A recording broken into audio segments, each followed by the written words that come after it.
All right, so we're live. Thank you everybody for joining us in our fall webinar. My name is Hiba Ibrahim. I'm the SIG, the Uni Collaborations Graduate Student SIG president. And I am so pleased to have Marco Capellini here joining us for the fall webinar. Before we get started, I just want to say a few words about our SIG and just quickly sharing my screen to hopefully tell you a little bit about our group. So as you could tell, we are officially the graduate student SIG. We are part of Uni Collaboration. Uni Collaboration, if you're not familiar with it, is a cross-disciplinary professional organization for telecollaboration, virtual exchange in higher education contexts. The organization basically provides lots of different resources, and there's really a lot to learn from and with colleagues. It's a great opportunity also to network with researchers and practitioners in the virtual exchange subfield, I would say, of applied linguistics. Uni Collaboration offers a student membership. Really, compared to other organizations, it's pretty much affordable. It's only 25 euros per year for students. So becoming a member can give you more access to, some training opportunities, discounts on conferences. You can basically also be part of our SIG, get free access to the events, and really much more. You can even access a database of resources. And as I said, connect with people in the field. So why we formed this SIG of virtual exchange? So basically, when we thought of a special group for graduate students, we were looking for a space where graduate students can feel that they can have some meaningful impact, in their own VE communities, in their academic institutions, and obviously into the organization of Uni Collaboration itself. We know that we, as emerging scholars in the field, we come from different parts of the world. We, experience and conduct virtual exchange, understand even virtual exchange maybe in different ways. So this is pretty much needed in today's world, given the fact that this field is still growing. It's still a small, kind of young field. So the opportunity to give graduate students, this platform to learn and grow as scholars, but also to share their work with the world really was pretty important to us. So as a SIG, we really want to kind of build this multidisciplinary VE community of graduate students where they feel it's an open, safe, at the same time challenging environment where they can share ideas, explore new ideas, and learn from also experts in the field. And obviously, since Uni Collaboration is our mother organization, we wanted to help the organization kind of extend its vision, which is promoting diversity and inclusion of academic and professional contributions in VE, in not just from different parts of the world, but also in different languages, different methodologies, theoretical frameworks that all graduate students in the SIG use in their research. And obviously, with creating such events, such as this webinar series, or reading groups, or, other types of activities that we hold, we hope to also develop some resources for graduate students to meet their needs, whether they're academic or professional needs, throughout their graduate studies periods. So in addition to this webinar kind of series, we usually aim for one webinar per semester. We also hold a reading circle. We hold it once every 2 months. And also once or twice a semester, really depending on the timing of people. We're happy to hold some kind of social events where we just informally get together, have coffee together virtually, and share more about our research with one another, and also some concerns or challenges or opportunities that we are gaining and facing as graduate students in virtual exchange. So that being said, I always like to invite people to not just attend our events, but also be part of the SIG if they really have the time for it. It's a great way to not just contribute to service and the VE community, but also a great way to meet new people, learn with people. So if you're interested in volunteering with the SIG, please email me. I'm happy to discuss this more and see what really works for you. But we always look for new people, especially that people like me, for instance, are graduating soon. So in order to make this SIG sustainable and this work sustainable, we always look forward to new faces taking over. So please email me if you're interested in being part of the SIG. Now, that being said, we turn back to our amazing speaker, Marco, and just briefly about Marco. So he is an associate professor at Aix-Marseille University, I hope I'm pronouncing that correctly, where he is the head of the Language Center at the Faculty of Humanities and Foreign Languages. He is a member of the Speech and Language Laboratory. He is also the vice president delegated to research of the French Association of Language Centers in Higher Education, and the secretary of the Collaboration Association. His main research interests are telecollaboration and virtual exchange, teacher education, and learner autonomy. And today he is going to be talking to us about the orchestration of VE environments in between, research and theory. So to you, Marco. Okay, thank you very much, Hiba, for your introduction. Maybe since we are just 5, I'd like to share the floor to have just a brief introduction. I know Laura, but maybe the other ones don't know her. So if you can just take 1 minute to tell me who you are, where you work, and what's your relation to virtual exchange, so that maybe I can also try to make some of the things I will say more salient, more relevant for your researches. So maybe Laura, can you begin? Yes, of course. Thank you. So I'm Laura. I'm speaking from Brazil. Actually, I know Marco because he was in my PhD. Thank you, Marco. And I've been doing research on virtual exchange since my master's and then my PhD as well. And now I'm currently at the Federal Institute of São Paulo in Brazil, and I have been working with virtual exchange, promoting it to my students, and I'm still interested in learning more about it and also doing research.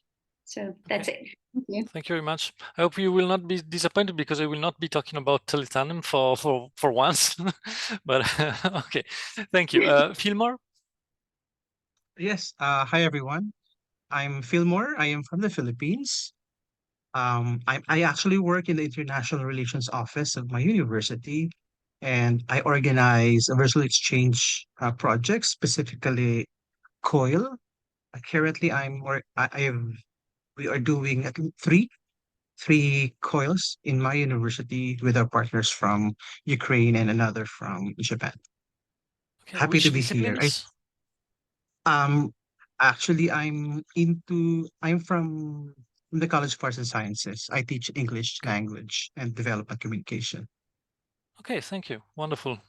And I'm not sure about how to pronounce this, but Anne Nguyen.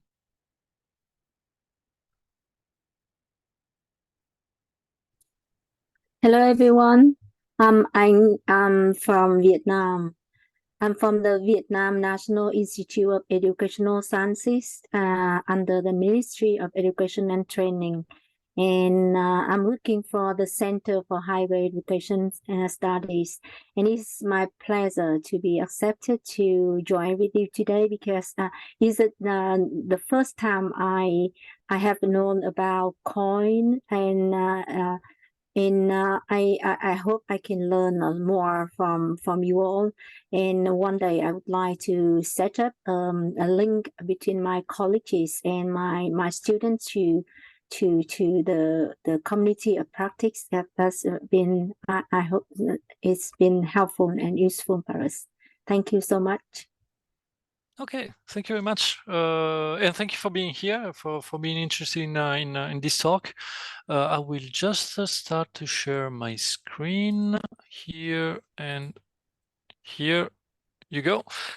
So, as Hiba said, I'm from Aix-Marseille University in south of France. Even if I'm originally from Italy, as you can guess from my name. And today I will talk about a couple of articles I wrote with a very good colleague here in Aix. Where should I? Here. Up.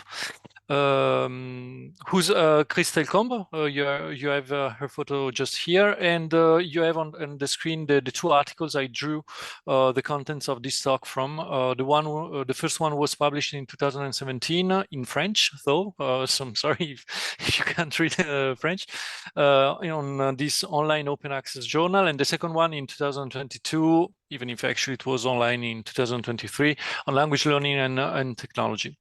Which is also an open online open access journal. I will follow this plan. I will start with some elements of the theoretical framework, then explain the context I worked on and I studied. The first article is about an exploratory study. And in this part, I will really focus on how we built the categories for our methodology to analyze the exchange, and then how we applied those categories to a larger study on the overall virtual exchange and see what happened when we did that in the conclusions. The initial very large question we had was that at the beginning for virtual exchange and telecollaboration, you had mainly one environment and you used that. It was, for instance, online forums, it was email exchanges and so on in the mid-90s, beginning of the 2000s. Then with the Web 2.0, or the so-called Web 2.0, you had many environments which were available and became used for telecollaborations and virtual exchanges. So our main question was how we can train future teachers of, in our case, French as a foreign language, but different for foreign languages in general, to use to use different online environments for their online tutoring, and this through, of course, virtual exchange.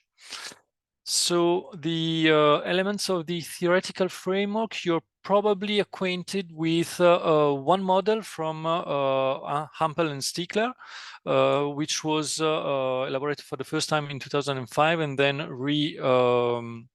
reworked a little in 2015, which is the pyramid model. In this case, you can see that the competencies for online language tutoring or teaching are start from basic ICT competence, knowing how to use ICT tools, and then they grow up until well, developing their own style as teachers. This model was also this framework rather was also applied to different environments. It was mainly audio synchronous environments at the beginning, then also video conference, for instance, in 2012 in a paper in the Recall journal. And that's one of the main frameworks that are used in this kind of research. One framework which is probably less known internationally because it was published in French in France by Nicolas Guichon, is the one about the what he calls the techno-semio-pedagogical competence. So techno, it's in relationship to the technology. Semio, it's in relationship to how you make meaning through online environments, and pedagogical, of course, for the teaching, in our case of a foreign language online. So we decided to go for the second one, which can be defined, these are my translations, so sorry if it is not very English. Techno-semio-pedagogical competencies are defined as knowledge and skills about the communication tools, like forums, wikis, or web conferences, in relation to the pedagogical objectives, the relevant modalities for communicating and for the pedagogical activities that you want to implement at any given stage of the pedagogical sequence, and then the pedagogical management of the activities within computer-mediated communication systems. And these are also to be linked to what we called pedagogical regulations, which are basically actions that teachers do during their teachings, like giving instructions, of course, providing explanations, especially about lexical items for foreign language classes, providing positive feedback, and also providing negative feedback. So we mainly focused on these four, well, actually three of them, pedagogical regulations, to have a look into the techno-semiopedagogical competencies of trainee teachers of French as a foreign language. Our hypothesis was the following. If a competence is defined as the capacity to use knowledge and skills across different environments, then empirical observation of their actions in these different online environments should allow us to see if the same action is present in different environments, and if it is, then the tutor has a competence. So we can find observables to assess and to certify a given pedagogical competence online.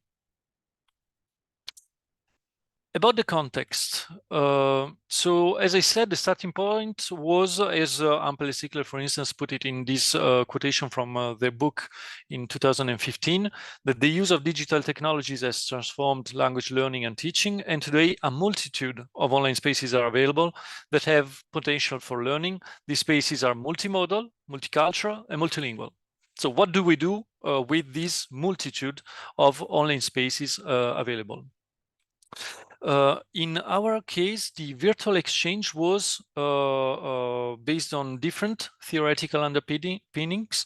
The first one is task-based language teaching, and more especially what Melinda Dury called task sequences. So not just one task at a given moment, but a scenario, a sequence of different tasks that are linked to each other. And also to what in some French researchers called the interaction-based approach. So the idea is to have real conversations online, real interactions online to practice foreign language skills, which is, by the way, similar to what Guth and Helm called telecollaboration 2.0. Second underpinning of the project, the so-called transfer problem. You can train trainee teachers during initial training to do some actions, some pedagogical regulations, but then it is always difficult to transfer those pedagogical regulations to other contexts or to other online environments. So this is why we decided to use some form of experiential learning. So we introduced not only concepts for the students, but also situations for the students to put these concepts into action and to reflect on their own action. And you can find some research on that from Müller-Hartmann at the beginning of telecollaboration in 2006, and a little bit more recently by Marga Vinagre in 2017 about the experiential learning for developing procedural knowledge.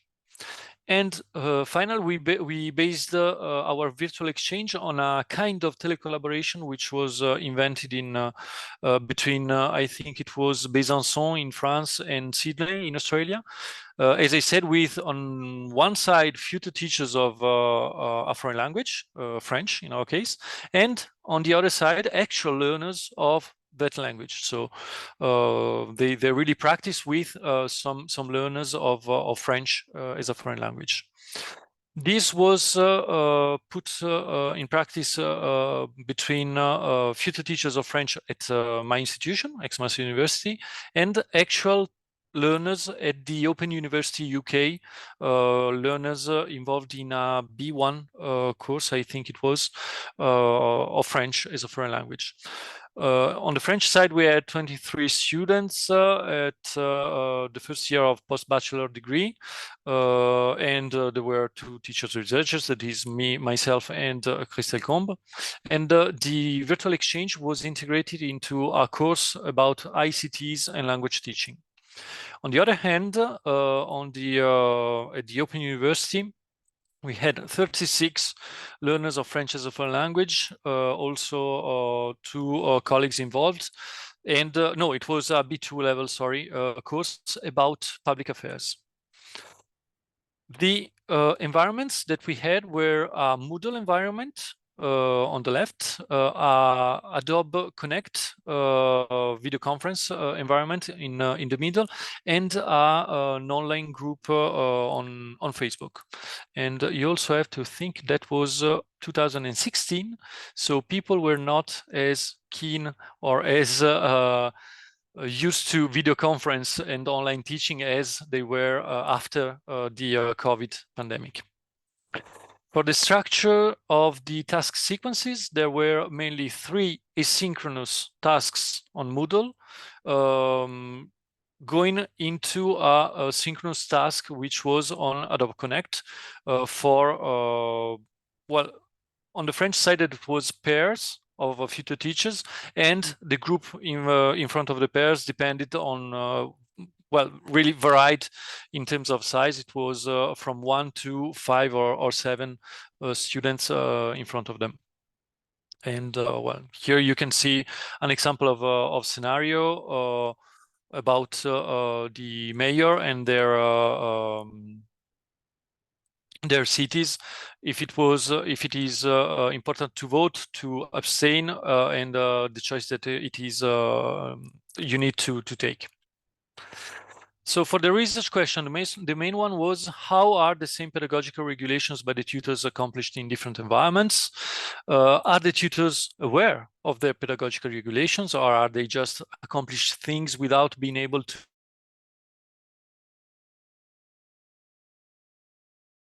communication for language are exploited to structure learning activities? So the first study was an exploratory one. We decided to focus on 1 pair of future teachers. So we gathered data about the online interactions on the 3 platforms. Each future teacher also had to write a written reflection at the end of the course about their experience online. There was also 1 interview with each of them, and they also prepared a short video for introducing themselves to their students, which was online, but we didn't really look into that. So these were the data.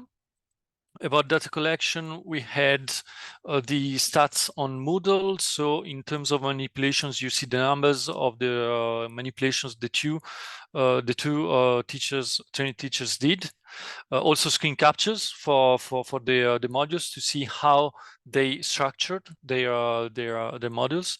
For Adobe Connect, we had the recordings from the platform, and also some recordings of the environments. Sometimes we put a camera in the room the tutors were in, to see how they also organize their physical environment, and to see things that are not visible through the webcam. So for instance, if I just take my example, you can see here that I have 2 screens and my notes around there.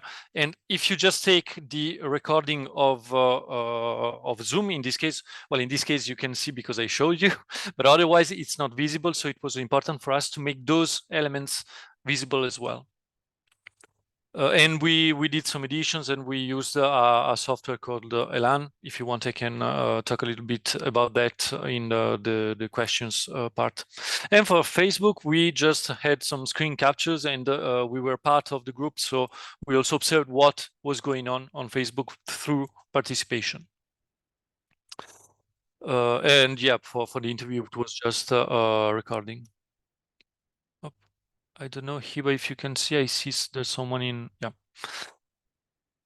And for the reflective writings, it was just Word documents.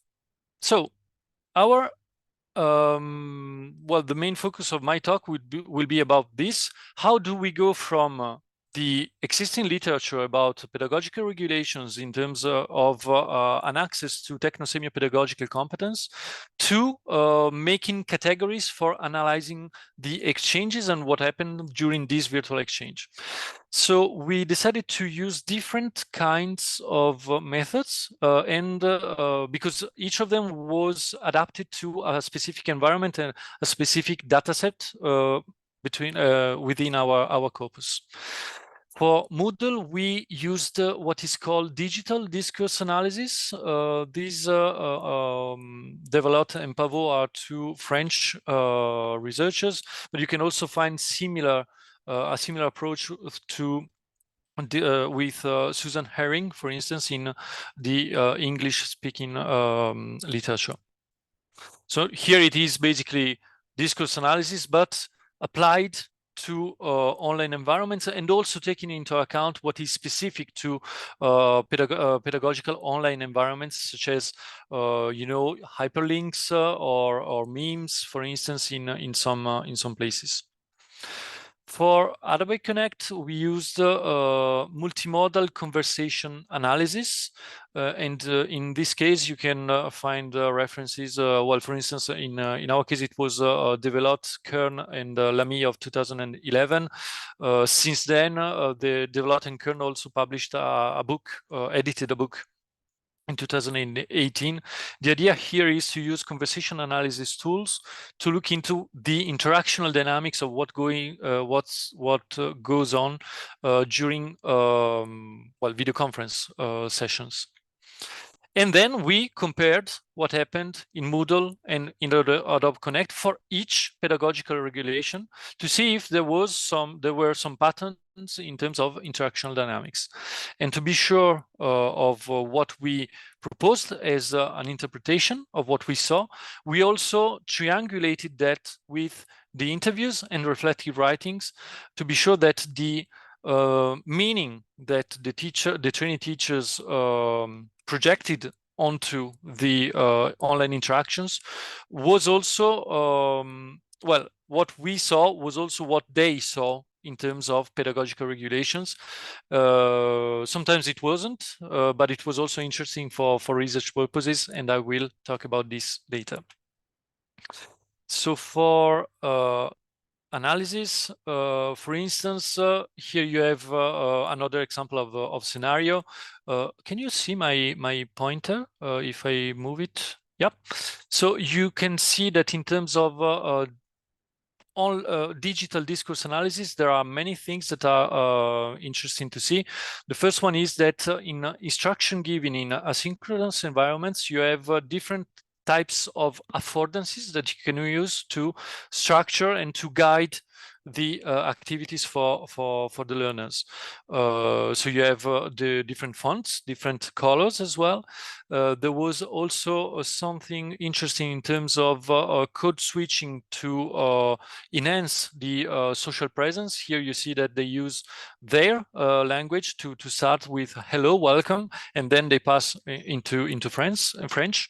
There are some smileys as well, and then you have things that are really specific to Moodle, the Moodle environment, like these icons here, which pointed to forums in this version of Moodle. And then they also integrated some other icons, for instance, here about the Socialist Party in France, and from YouTube videos, I think it was here. So you see that the different affordances are used to point at different things through the scenario. And for instance, here this color was linked to the final production, what they had to produce at the end of the scenario during the video conference session. Here I will skip. Here I can point more or less the same things, and I skip as well because I see that time is passing fast. About Adobe Connect, what we saw that is that they had to reconsider some of their conversational procedures they can use in face-to-face environment, in classroom environments. For instance, at the beginning, some of the tutors asked questions looking at the interlocutor on their screen, but without naming them. And in a classroom environment, you can use this kind of procedure because people in the class can see where you are looking at. But of course, when I'm on in a video conference environment, this is not a procedure that will be efficient. So they had to reconsider this kind of procedure and to adapt that to the online environment. There was some presence also of advising and accompanying about the technical dimensions of the video conference. I don't know if you tried Adobe Connect as a video conference environment, but there are quite a few icons that you need to know to get your camera started, to get your mic started, and so on. Also, they had a conversational way of providing instruction. This means that, for instance, at the beginning of their video conference session, they started with introducing themselves, also talking a little bit about. So let me just provide some context to that. The final task was about the natural parks that are present in Marseille. At the beginning of the video conference session, they asked their learner to if he was ever in France or not. And so they started to move the conversation toward, have you already been in the region of Marseille? Have you already been in Marseille? Have you already visited the National Park of Marseille? So in that way, they were introducing smoothly the topic of the interaction and starting to provide a kind of framework to guide the learner to the activity that was at hand. And it was so well done that as analysts, we didn't spot that as instruction given. It was only through the verbalizations of the training teachers that we realized that that was made on purpose and that they were moving the conversation toward their pedagogical activity. So that was what we called a conversational instruction giving. And here you have two quotations from the training teachers. This one is from the interview, and this one is from the reflective writing. So in Adobe, so there's much greater degree of improvisation, adaptation, and listening. It's like in a classroom. In fact, everything you've planned and that happens, there's a margin and a possible deviation, and you have to be able to adapt. So they adapted to what the learner wanted to bring as experience, and trying to canalize that into the online task. And that this is from the reflective writing. We sense that, well, the name of the learner's main motivation was to be able to interact with French speakers, while for our part, we wanted to implement the teaching session we had prepared with him.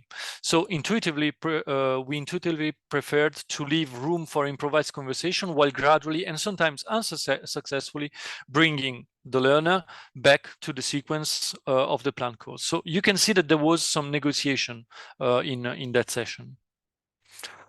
So here is what we found. There was some media making, which was largely exploited in terms of fonts, in terms of multimedia, as we saw just before.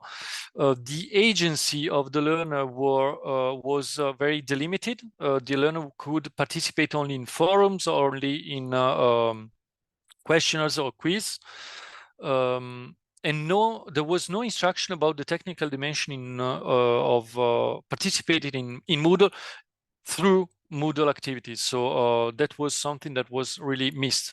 While there was a large presence of technical instructions for participating in the video conference setting, the instruction given was more conversational, as I said, and also the learners took initiative in structuring a little bit parts of the interaction, and there was that kind of that the training teachers also pointed out.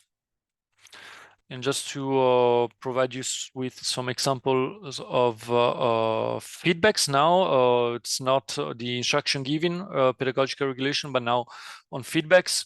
Positive and negative feedback was possible through automatic feedbacks on Moodle, as you can see, but also through manual feedback.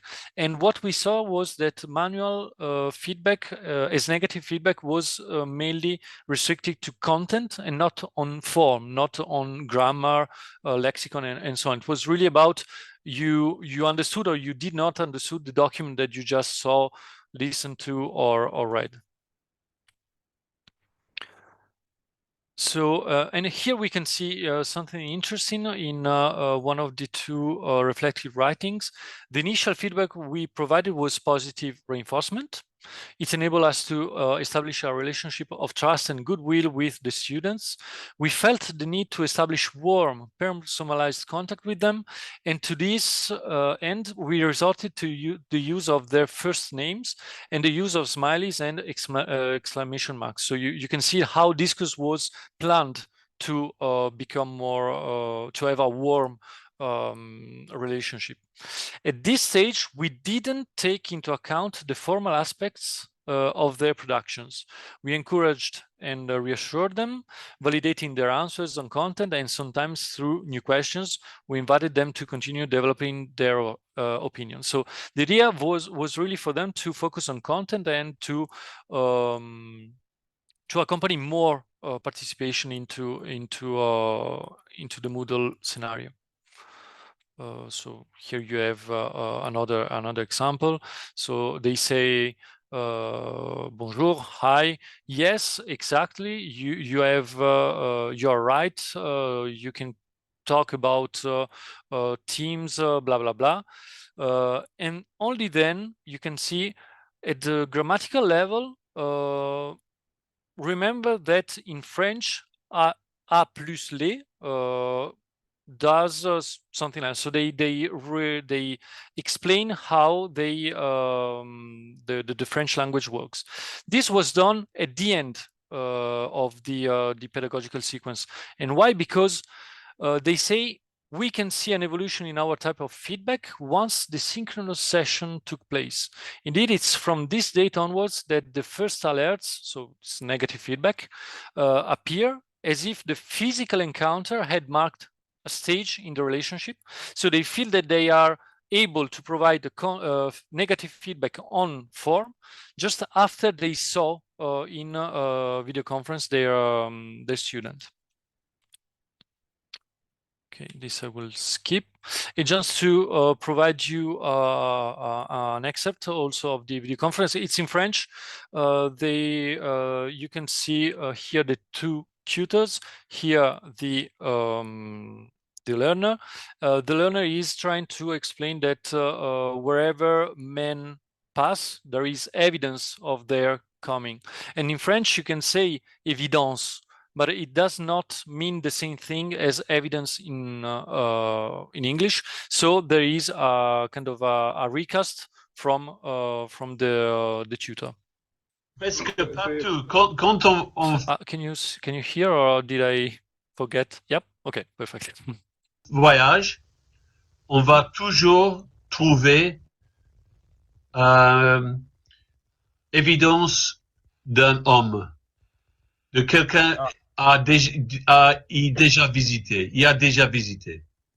Ouais, là, partout où on part, on verra toujours la trace de l'homme. Oui, il y a toujours la trace de l'homme, exactement. Okay, so I don't have the time here to make not even a beginning of conversational analysis of this excerpt, but you heard that during the turn while the learner was speaking, one of the two tutors said with an interruption, and then after he waits until the turn of the learner is over, and then he takes again and provides a recast. So he does not point to a specific error. He doesn't say something like, you can't say evidence like this in French, but he just says something like, il y a la trace de l'homme in the place of il y a l'évidence de l'homme, blah blah blah. So that was also interesting to analyze. So we have given very little formal. This is the reflective writing about the web conference session. We have given very little formal feedback of the other types, so negative feedback. No phonetic correction, no grammatical correction, and certain requests from the learner are sometimes not heard, perceived, or addressed.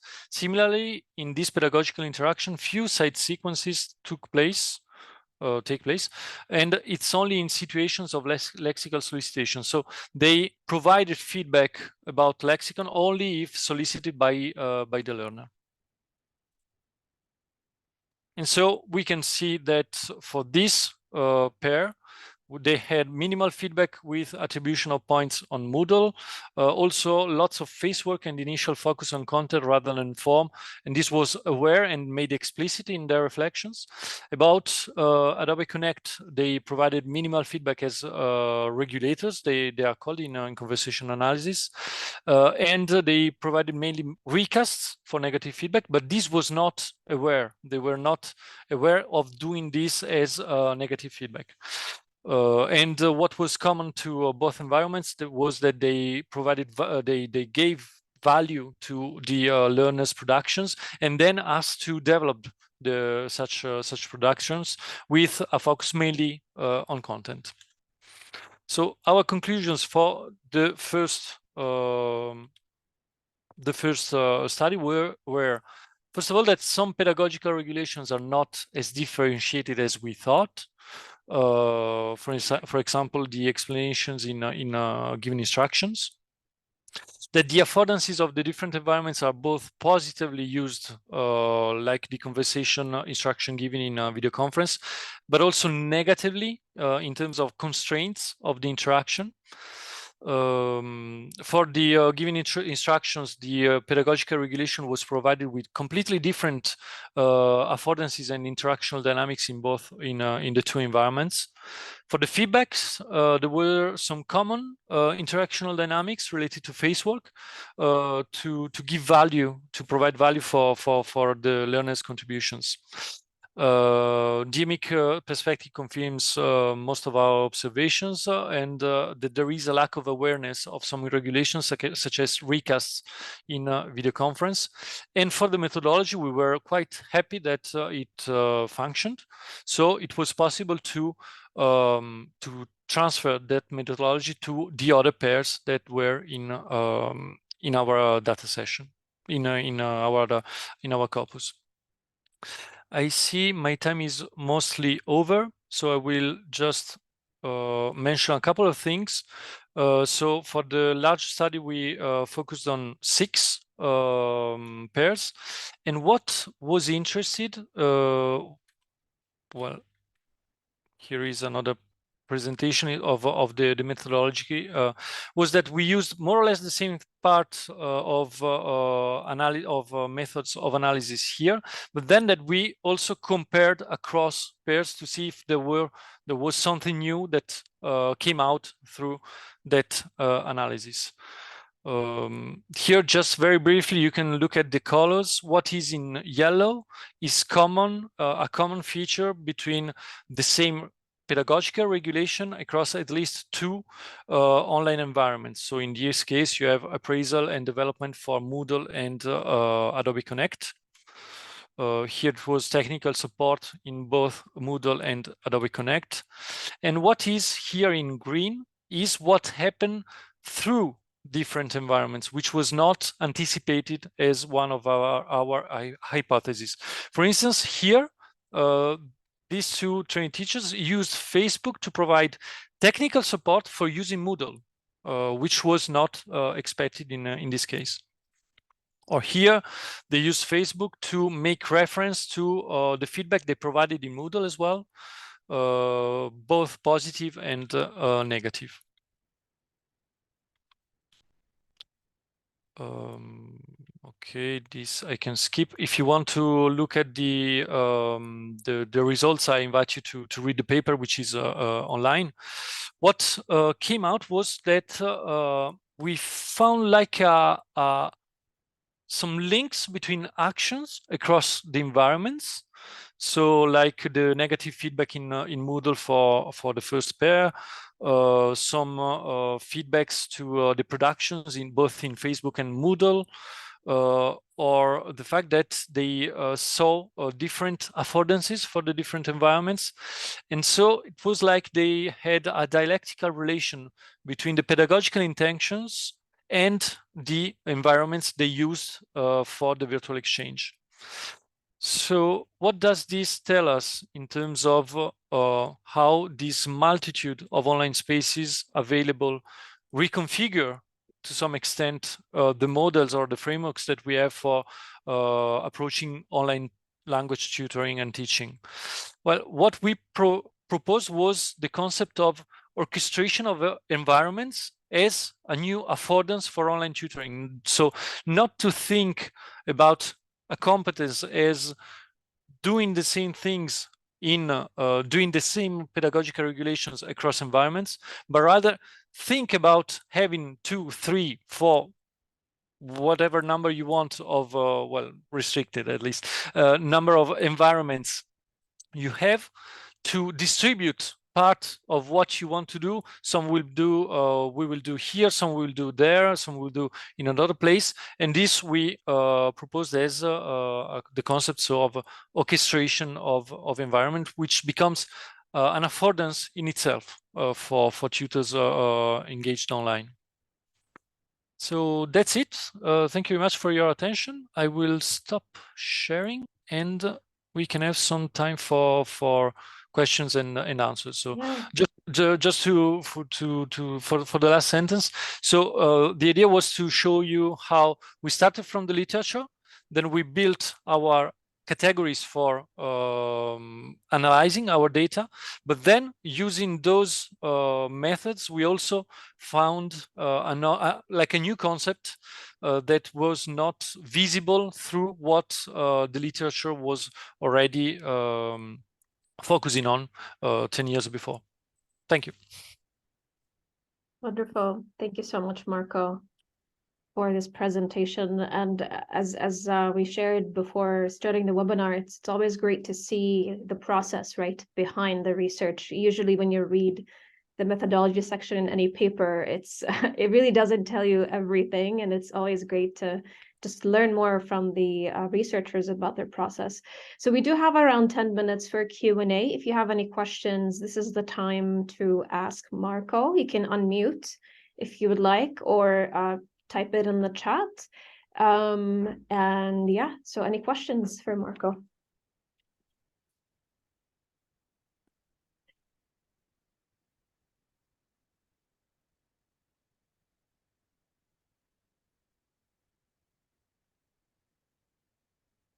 Yes, please, Fillmore. Hi, thank you for the presentation. It's very interesting. It's good to know, it's good to listen to a research that combines technology, technology mediated instruction and also language. Actually, I have two questions that I would like to ask. Number one, I'm curious about the framework that you used, the techno Simeo Pedagogic, yep. pedagogical. Yeah, you mentioned that it's in a paper that is written in French. Is that right?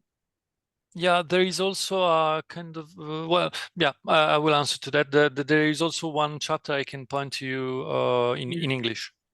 Yeah, if we'll really appreciate if you have like a translation of it that could be used by other researchers, because I think that's a very valuable tool that future researchers may use.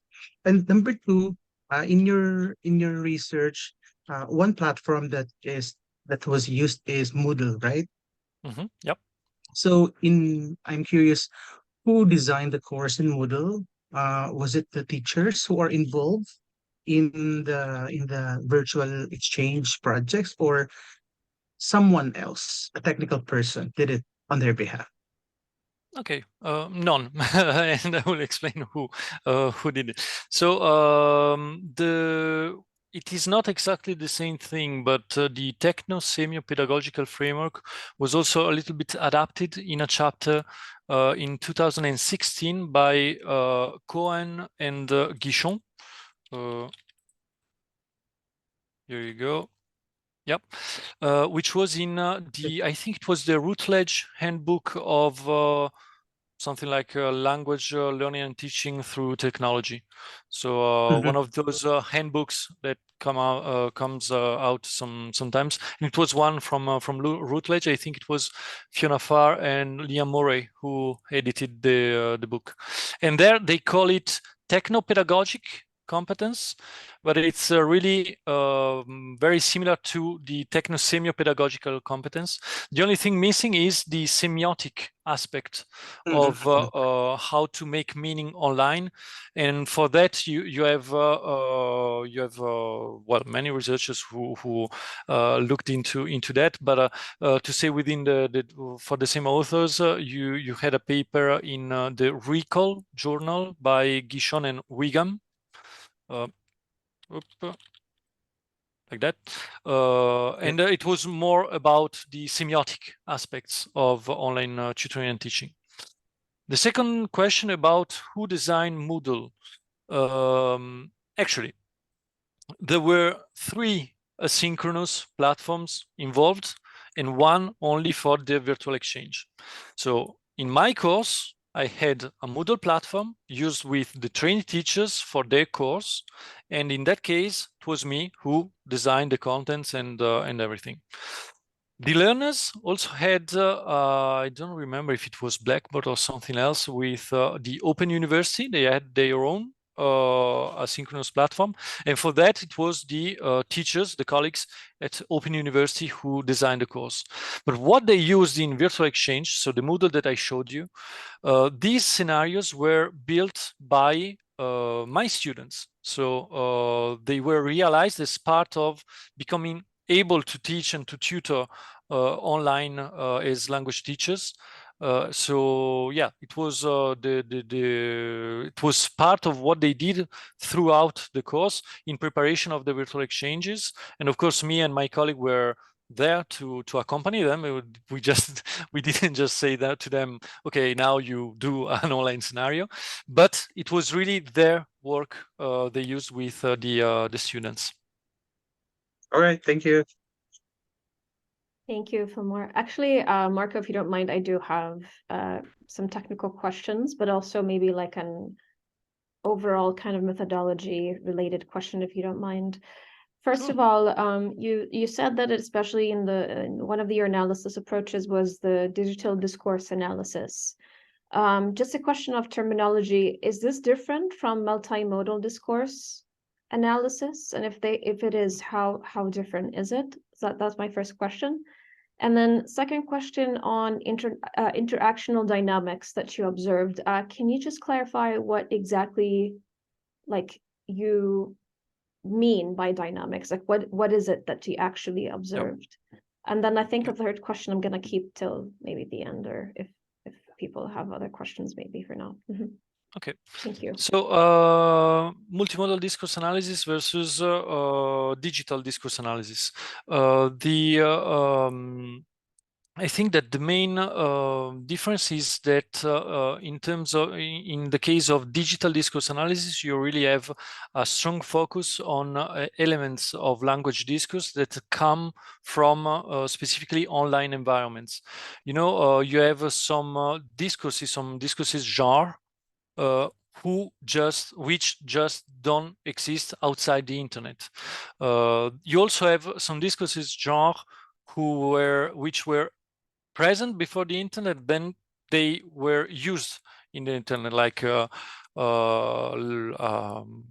travel logbook.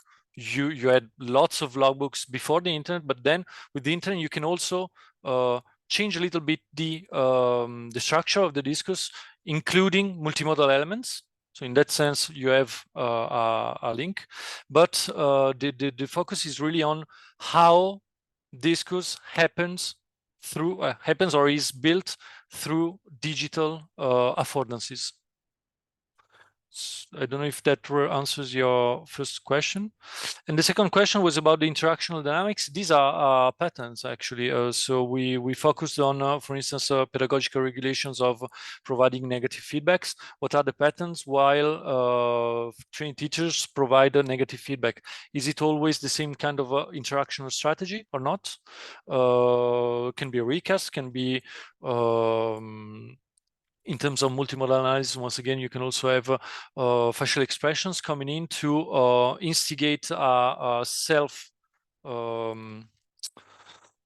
self-correction, if you want. It's not the right term, but another initiated self-repair, I would say, in conversation analysis terms. And so we looked at that and see what was the most common for each of them, and if it was also something that was findable in the asynchronous environments. Okay, great. I think one final question to wrap us up.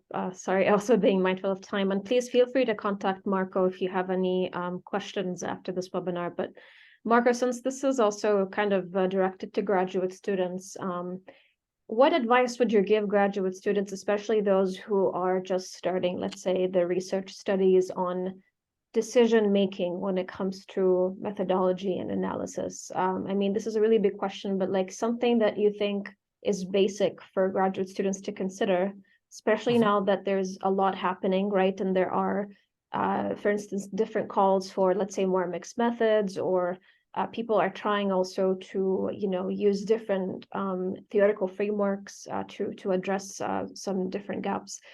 But since we don't have the same experience as expert researchers, it might be really useful to just end up with a few things that you think graduate students need to take into consideration when making decisions regarding methodology.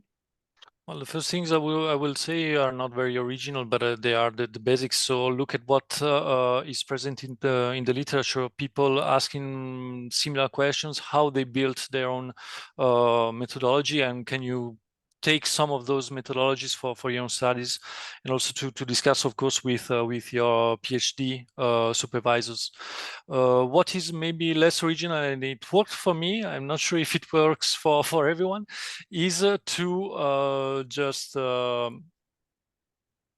present silly things, let's say, in that sense, in that way. So really starting from the first year of PhD degree, I started to think about the methodology, but also go outside of my lab or my colleagues or my PhD fellows and see how these attempts were taken by the community. So, and it was very, very, very interesting to have people, well, affirmed researchers in a very benevolent way, telling me how why my methods were not functioning as I wanted, or what was interesting in what I was doing. So I think that really participating into online webinars or PhD strands or conferences, this is really key, because the idea when you go to a conference, especially as a PhD candidate, is not to have something completely done and well done, but also to try out things and ask for feedback. But sometimes, yes, it means that you completely lose your face. It happened to me at least twice or three times, because what I proposed was just not good at all. And they told me, and I understood, and that's how I moved on. Okay. Wonderful. Yeah, thank you so much. And as you said, I think presenting also to other graduate students and just getting feedback at conferences is definitely an effective way to get more feedback on your work.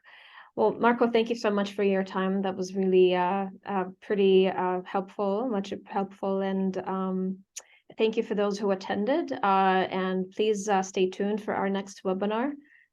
So we hopefully gonna see you online in some future events. Thanks again, Marco. Thank you. Take care, everybody. Bye. Bye. Bye. Thank you.